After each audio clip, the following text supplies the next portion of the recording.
Hindi po accountability ang pinaglalaban ninyo. Nilalabanan nyo lang ang posibilidad na si Sara Duterte ay umupo. Ano ang kaugnayan ng ICI investigation sa nagaganap na at umuugong na usapin sa impeachment ni Sara Duterte? Yan ang pag-uusapan natin sa araw na ito. Ito po muli si Attorney Michael Perario.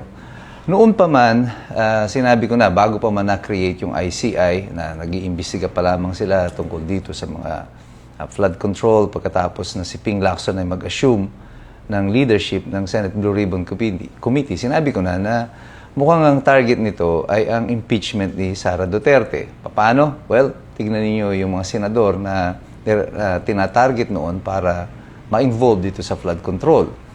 Si Joel Villanueva, Chis Escudero, Jinggoy Estrada. At eventually, ngayon, pagkatapos ng di umano ay investigasyon ng ICI, ito na nga yung lumalabas ng mga pangalan, nakakasuhan din daw nila. Joel Villanueva, Jinggoy Estrada, Chis Escudero, pero dinagdagan ng iba pang mga hindi na nakaupo na senador. Sina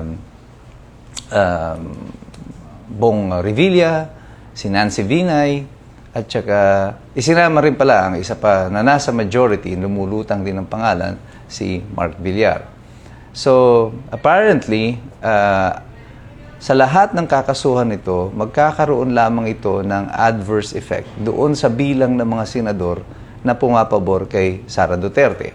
Kasi kung magkakaroon ng impeachment ngayon with 9 senators in favor of Sara Duterte, the impeachment is dead.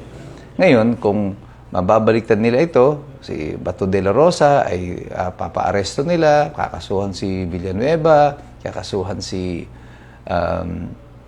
Jinggoy, si Chis Escudero, posibleng mabawasan ng 4 ang bilang. And therefore, impeachment is now proper.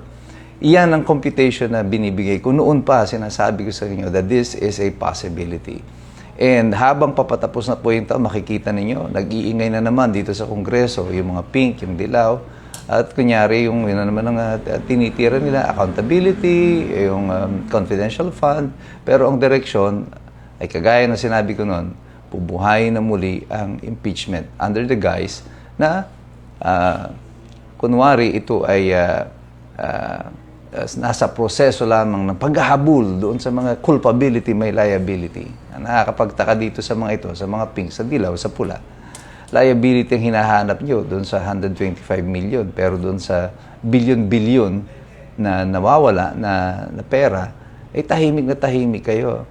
At nagsisisigaw lang kayo ng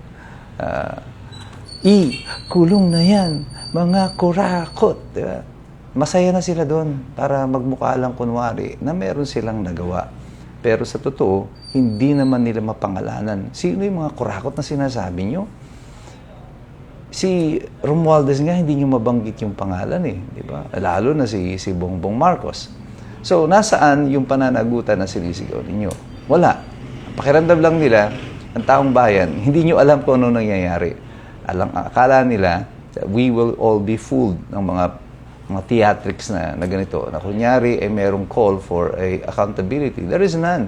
Itong dahilan kaya wala nang naniniwala sa inyo dito sa dilaw, sa pink, very limited na yung kanilang base. Kasi yung hypocrisy is very evident at very manifest sa kanila sa sitwasyon na ito.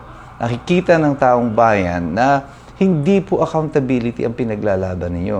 Nilalabanan nyo lang ang posibilidad na si Sara Duterte ay umupo. Now, if Sara Duterte will be impeached by reducing the numbers of the senators na pwedeng mag-upo sa kanila, well, yung alliance ito ng pula, ng dilaw, ng pink, at saka ng kasalukuyang administrasyon, sigurado magigiba din. Sila-sila naman ang mag-aaway at mag-aagawan sa pwesto. Lahat po ng nasa kabilang panig nitong sila Sara Duterte, sa aking pananaw, hindi po sila interesado sa mainam na pamamahala. Ang nais lang nila ay makuha kung ano ang meron ang kasalukuyang administrasyon. Yan ay ang kontrol ng pera ng taong bayan na ngayon ay nilalapastangan at hindi ito dahan-dahan eh. Pangmalakihan. It's like it's plunder. Hindi siya dahan-dahang inuumit o ninanakaw. Pangmalakihan ang pagnanakaw. Kaya ramdam na ramdam ng mga Pilipino. At itong investigasyon nito sa ICI, I said it before, from the very beginning, this is not designed to address yung issue ng flood control or accountability. This is being used to cover up yung anuman ang magiging dapat na mayroong mga pananagutan dito ay siyang mga pinoproteksyonan. At yung mga minor players, mga bit players, ito ngayon ang i-highlight. Ang mga senador na kinakasuhan, kunyari isinama dyan sina Villar, si Bong Revilla, sina Nancy Binay. Ang tingin ko dyan, ginawa na lang palabok itong mga ibang senador na ito at ibang mga opisyales dyan sa Senado para magmukhang sapin-sapin pa rin yung ibinibenta sa atin. Kahit man lang, binudburan lang ito ng latik. Hindi po yan totoong sapin-sapin ay nilalatag sa atin. Ito po sa tingin ko ay isang malaking pagtatakip sa kasinungalingan na inilalatag nila sa taong bayan. Pero tayong lahat, alam na natin to. We called it from the start that this is what's gonna happen. Sinabi ko na po na ito ang mangyayari dito sa ICI investigation na to. And right now, it is happening. It is being unraveled before our eyes. Bakit ko po nasabi agad yan noon? Bakit natin na-predict that this is how it's gonna happen? Dahil po itong mga nasa administrasyon sa kasalukuyan, they are not really geniuses. They are so predictable.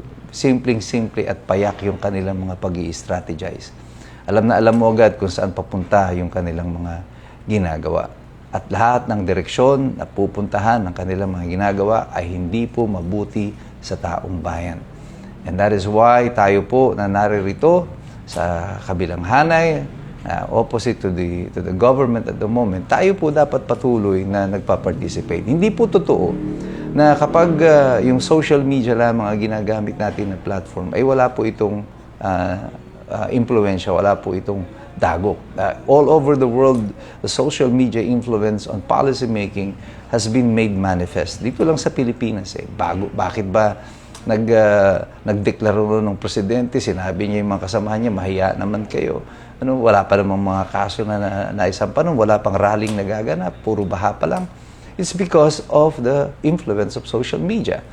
People are now gathering through social media. Kaya tayo pong lahat, we participate in all of the discussions. Mag-engage po tayo sa lahat ng diskurso na nakakaapekto sa ating bayang Pilipinas. Sa pamamagitan po niyan ay nagkakaroon tayo ng salita, ng say sa mga pulisiya na inimplementa at dapat baguhin sa ating lipunan. Pero sa ating pakikialam na yan, dapat po patuloy tayong nagsisipag-aral sapagkat mahirap makialam ang taong walang alam.